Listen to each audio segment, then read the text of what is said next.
Hi viewers, welcome back to the studio. నేను మీ host హరిత. ఈరోజు మనతో పాటు స్టూడియోలో ఉన్నారు భారతీ సేవా సంస్థ చైర్మన్ అర్చన ఆచార్య గారు. Hello madam. నమస్తే అమ్మా. ఎలా ఉన్నారు? బాగున్నానండి. మ్యామ్, ఈరోజు టాపిక్ చూస్తే ఇప్పటి పిల్లల్లో స్పెషల్గా పేరెంట్స్ వచ్చేసి వాళ్ళ వర్క్ ఈజీగా అయిపోతుంది అనేసి టిఫిన్ బాక్స్లో ఆల్రెడీ ప్యాక్డ్ ఫుడ్స్ ఉంటాయి, లైక్ చిప్స్ లేదా ప్యాక్డ్ పీనట్స్, ప్యాక్డ్ జ్యూస్ ఇలాంటివి పెడుతున్నారు. లైక్ ఇలాంటివి తినడం వల్ల పిల్లలు ఏమన్నా మానసిక ఎదుగుదలలో ఏమన్నా డిఫరెన్సెస్ ఉంటాయా? జంక్ ఫుడ్ అండి, అంటే మీరు అన్నట్టు packeted foods, processed and packeted foods ఈ జనరేషన్ని కబళిస్తున్న అతిపెద్ద సమస్య. ఇది ఒక 20-25 ఇయర్స్ బ్యాక్ కనుక చూసుకుంటే ప్యాకెటెడ్ ఫుడ్స్ అనేది పెద్దగా మార్కెట్లో ఉండేది కాదు. ఏవో కొన్ని ప్యాక్స్ ఏదో ఉండేది అండ్ తినడం కూడా తక్కువ. ఇంట్లో వాళ్ళు మనం ఎప్పుడైనా అడిగినా కానీ పెద్దగా కొనిచ్చేవాళ్ళు కాదు. But as time passed on packeted foods అన్నది ప్రతి ఒక్కళ్ళ చాయిస్గా మారిపోయింది. అంటే ఒక టైంలో సిచ్యువేషన్ ఎట్లా వచ్చిందంటే anything that eat from a packet, నువ్వు చాలా మోడర్న్, నువ్వు చాలా పాలిష్డ్, ఫైనాన్షియల్లీ ఫార్వర్డ్ అన్న ఒక ఫీలింగ్ వచ్చింది. సో దాంతో ఏంటంటే ప్రతి ఒక్కళ్ళు కూడా పిల్లలకి అవి కొనియటాన్ని వాళ్ళ స్టేటస్ సింబల్లా భావించడం అన్నది స్టార్ట్ అయింది. తర్వాత ఏంటంటే మెల్లిమెల్లిగా ముందు జనరేషన్లో అమ్మలకు చాలా ఓపిక ఉండేది. వాళ్ళు మార్నింగ్ నుంచి నైట్ దాకా కుక్ చేయమన్నా కానీ వాళ్ళు అలా చేస్తూ ఉండిపోయేవాళ్ళు, ఒక్కొక్కళ్ళకి ఒక వెరైటీ చొప్పున. తర్వాత అంటే బద్ధకం అని అనలేము, అమ్మలకి బద్ధకం రావడానికి కూడా రకరకాల కారణాలు ఉన్నాయి. అంటే వర్కింగ్, వాళ్ళు వర్క్ చేయటము, ఆడ్ అవర్స్లో పిల్లలు స్కూల్స్కి వెళ్ళడము, మరీ ఎర్లీ మార్నింగ్ కానివ్వండి, లేదా ఇంతకుముందు ఎలా ఉండేదంటే స్కూల్స్ ప్రాక్సిమిటీలో ఉండేది. అంటే లంచ్కి పిల్లలు ఇంటికి రావటమో లేదా అప్పటికప్పుడు బాక్స్ తీసుకెళ్ళి ఇవ్వడము అలా జరిగేది. తర్వాత ఏమైందంటే స్కూల్ ఇంటి నుంచి కాస్త దూరంగా ఉండడము, దగ్గరగా ఉన్నా కానీ మార్నింగే బాక్స్ తెచ్చేసుకోవాలి, మధ్యలో మేము అలౌ చెయ్యము, ఇలాంటి కారణాలన్నీ ఉండడం వల్ల పేరెంట్స్ పిల్లలకు ఒకేసారి లంచ్ బాక్స్, స్నాక్ బాక్స్ ఇలా పెట్టేయాల్సిన పరిస్థితి వచ్చింది. అయ్యేసరికి కాస్త బిజీగా ఉన్న మదర్స్ లేదా అంత మార్నింగే ఇన్ని ఒకటేసారి అరేంజ్ చేసి ఇవ్వలేని mothers slowly they took to packeted foods. చాలామందిని చూస్తుంటాము రెడీగా ఉన్న ఫుడ్స్ని ఓపెన్ చేసి బాక్స్లో వేసి ఇచ్చేయటం, లేదా ఈవెన్ ఇడ్లీ లాంటిది పెట్టాలన్నా కానీ ఇంటి దగ్గర ఇక్కడ టిఫిన్ సెంటర్ ఉంటే తెప్పించి దాన్ని ఓపెన్ చేసి పెట్టేయటం. ఇది ఎప్పుడో ఒకసారి అంటే పర్లేదండి, కానీ రోజు ఇదే పని చేసే వాళ్ళు చాలామంది కూడా ఉన్నారు.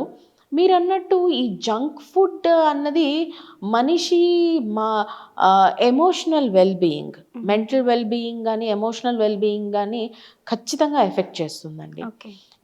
ఎలా ఎఫెక్ట్ చేస్తుంది అని అంటే మన ఫుడ్ ఏదైతే మనం తిన్నాం, food is the fuel for the body, మన అందరికీ తెలుసు. మనం ఏం తింటామో అదే మన బాడీలో రిఫ్లెక్ట్ అవుతుంది. సో పిల్లలు ఇటువంటి processed foods, high sugar, high fat and packeted ఫుడ్స్కి అలవాటు పడ్డప్పుడు it affects our gut health. మనం చూస్తుంటాం జనరల్గా ఇటువంటి ప్యాకెటెడ్ ఫుడ్స్లో ఏముంటి ఉండేది అని అంటే ఎక్కువగా షుగరు, సాల్ట్, మైదా, చాలా వరకు ఈ 3 పదార్థాలు అన్నవి కూడా కడుపులో మన బేసిక్ గట్ హెల్త్ని ఎఫెక్ట్ చేస్తాయి. అంటే డైజెషన్ ప్రాపర్గా ఉండదు. మన ఇంటెస్టైన్స్లో అంటే గట్లో మైక్రోబయోమ్ అనేది ఉంటుంది, where good bacteria, bad bacteria అవన్నీ కడుపులో ఉంటాయి. And their action only will digest, absorb and so many functions it does. మనం తినే ఈ ఫుడ్ అన్నది మన గట్ మైక్రోబయోమ్ని చాలా వరకు ఎఫెక్ట్ చేస్తుంది. దానివల్ల ఏంటి అని అంటే ఈ మనం మంచి ఫుడ్ తిన్నప్పుడు లేదా హెల్తీ ఫుడ్ ఏదైతే అంటే న్యూట్రిషనల్లీ రిచ్ ఫుడ్ మనం తిన్నప్పుడు మన బాడీ అన్నది మన biome gut helps us in releasing feel good neurotransmitters. అంటే సెరటోనిన్ కానివ్వండి, డోపమైన్ కానివ్వండి, all these feel good factors. అది తినగానంటే మన బాడీకి హ్యాపీనెస్ కలిగించేవి, ప్రశాంతత కలిగించేవి, ఇటువంటి ఫీల్ గుడ్ న్యూరో ట్రాన్స్మిటర్స్ని స్టిమ్యులేట్ చేస్తాయి అన్నమాట. ఎప్పుడైతే ఈ ఫుడ్స్ మనం ఎక్కువగా తింటామో these feel good neurotransmitters are affected. Brain స్వతహాగా జనరేట్ చేసే వీటిని జనరేట్ చేయటం తగ్గిస్తుంది. మరి అయినప్పుడు మనం మరి సాడ్గా ఫీల్ అవుతాం కదా ఆటోమేటికల్లీ. Mood swings ఎక్కువైపోతాయి. చిరాకు తొందరగా రావడము, లేదా నాకు కోపం తొందరగా రావడము, అసలు రీజనే లేకుండా నేను డల్గా అయిపోవడము, ఇటువంటి మూడ్ స్వింగ్స్ అనేవి ఎక్కువైపోతాయి పిల్లల లోపల. అప్పుడు ఏం చేస్తారు, I want to feel good. మనం చూస్తున్నాం చాలా మందిని, చాక్లెట్ తింటారా, I just feel good and happy about it అంటారు. చాక్లెట్ లేదా చాక్లెట్ కేక్, లేదా మనం ఏంటి ఇప్పుడు ఏదైనా సంతోషం కలగగానే మనం ఏంటి స్వీట్ తినాలనుకుంటాం. I feel happy when I eat sweet అంటాం. అంతేగాని నేను సమోసా తింటే హ్యాపీగా అవుతాను, లేదా నేను నట్స్ తింటే హ్యాపీ అవుతాను, లేకపోతే స్ప్రౌట్స్ తింటే హ్యాపీ అవుతాను మనం ఎవరు అనుకోము. రైట్? ఎందుకు మరి స్వీట్స్ తింటే we get that happy feeling or satisfied feeling, లేదా కేక్స్ చాక్లెట్ ఎందుకనంటే whenever we bite into this, అంటే హై షుగర్ ఇటువంటి ఫుడ్స్ మనం బైట్ చేసినప్పుడు ఈ ఫుడ్స్ మనకి డోపమైన్ రిలీజ్లో హెల్ప్ చేస్తాయి. ఫీల్ గుడ్ న్యూరో ట్రాన్స్మిటర్స్ అనేవి జనరేట్ అవుతాయి అన్నమాట. కాబట్టి ఎప్పుడైతే మనము మంచి ఫుడ్ తినమో, అంటే న్యూట్రిషనల్లీ లోడెడ్ ఫుడ్ తినమో, బ్రెయిన్ సిక్రెట్ చేసే ఈ న్యూరో ట్రాన్స్మిటర్స్ అనేవి తగ్గి ఫుడ్ వల్ల మనకి సెక్రేషన్ స్టార్ట్ అవుతుంది అనమాట ఈ న్యూరో ట్రాన్స్మిటర్స్. కాబట్టి మనం ఈ ఫుడ్కి అడిక్ట్ అయిపోతాం. పిల్లలు ఎక్కువగా వీటిని తినడానికి ఇష్టపడడానికి మెయిన్ కారణం ఇదే. ఇది తిన్నప్పుడు వాళ్ళు చాలా హ్యాపీగా, చాలా సాటిస్ఫైడ్గా ఫీల్ అవుతారు. అందుకే రే రారా పప్పన్నం పెడతామని అంటే వాళ్ళు రారు, ఎందుకంటే ఇమీడియట్ సాటిస్ఫాక్షన్ దొరకదు కదా దాంతో వాళ్ళకి. ఐస్ క్రీమ్, చాక్లెట్ అంటే ఇంకా first for all of them, చిన్నవాళ్ళు పెద్దవాళ్ళు పక్కన పెట్టండి, all of them instant gratification and instant satisfaction is more important అనుకుంటాం మనం. అప్పటిదప్పుడు జరిగిపోవాలి, అప్పటిదప్పుడు ఏది జరగదండి. ఏదైనా కానీ ఒక పర్మనెంట్ గుడ్ థింగ్ అవ్వాలి అని అంటే, మనం కాస్త లాంగ్ లాస్టింగ్ రిజల్ట్స్ కావాలి అనుకుంటే కాస్త ఓపికగా ఎదురు చూడాలి. కాబట్టి పిల్లలకి మీరు అడిగినట్టు ఈ జంక్ తినడం వల్ల ఖచ్చితంగా వాళ్ళ మూడ్ స్వింగ్స్ అన్నవి ఎక్కువ అవుతాయి. మూడ్ స్వింగ్స్ ఎక్కువ అవుతాయి ఏమవుతుంది, వాళ్ళకి కోపం పెరుగుతుంది, చిరాకు పెరుగుతుంది, వాళ్ళ బిహేవియర్ ప్యాటర్న్స్ మారిపోతాయి. ఇటువంటి బిహేవియర్ ప్యాటర్న్స్లో చేంజ్ వచ్చినప్పుడు ఆటోమేటిక్గా వాళ్ళు అంటే కోపం ఎక్కువగా పడటం, చిరాకు ఎక్కువగా పడటం, ప్రశాంతంగా ఉండలేకపోవడం, రెస్ట్లెస్గా ఉండడం, ఇవన్నీ వాళ్ళ లాంగ్ టర్మ్ ఎమోషనల్ హెల్త్ మీద ఎఫెక్ట్ చూపిస్తాయి.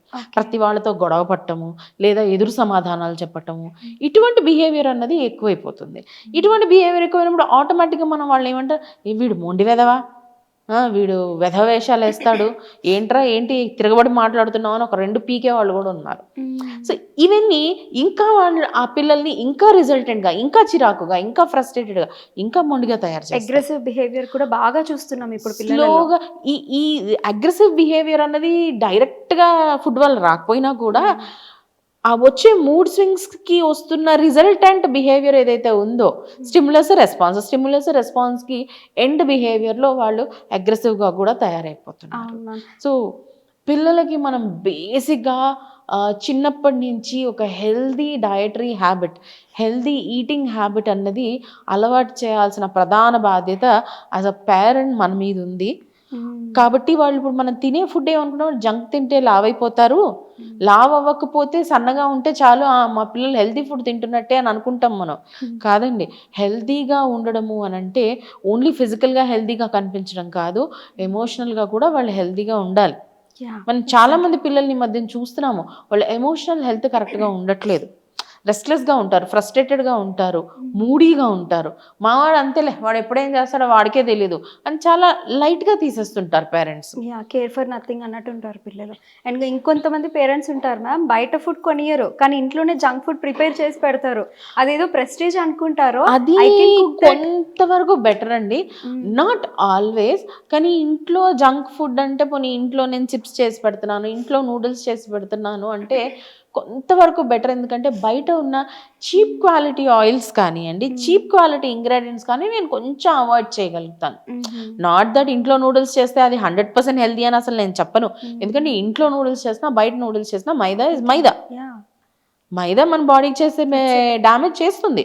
కాకపోతే ఏంటి అని అంటే అసలే పిల్లల్ని నువ్వు తినకుండా ఉండు అని అంటే మనం అది అయ్యే పని కాదు. కాబట్టి ఎప్పుడో ఒకసారి ఇంట్లోనే మన రెగ్యులేటెడ్ సిస్టంలో మంచి క్వాలిటీ ఇంగ్రీడియంట్స్ వాడి చేయడము అన్నది కొంతవరకు బెటర్. కానీ ఆన్ ద హోల్ వాళ్ళకి ఒక న్యూట్రిటివ్ డయట్ అన్నది డే టు డే బేసిస్లో తినడం అన్నది మనం అలవాటు చేయాలి. ఇది ఎట్లా చేయగలుగుతామంటే వాళ్ళకి జంక్ని రెగ్యులేట్ చేయాలి. Okay, weekly once or twice మాత్రమే నీకు జంక్ ఇవ్వబడుతుంది.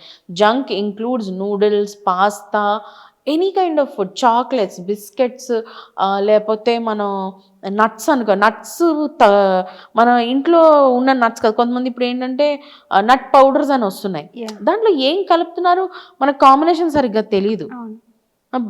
లేదు పిల్లలకి మనకు ఈ మధ్యన పీనట్స్, ఇప్పుడు మీరు అన్నట్టు masala peanuts, packed peanuts, chips, variety variety flavour అసలు ఎంత జంక్ ఎలా వస్తుంది అన్నది అసలు మనకు తెలియట్లేదు. డిఫరెంట్ కైండ్ ఆఫ్ దీంట్లో వస్తుంది.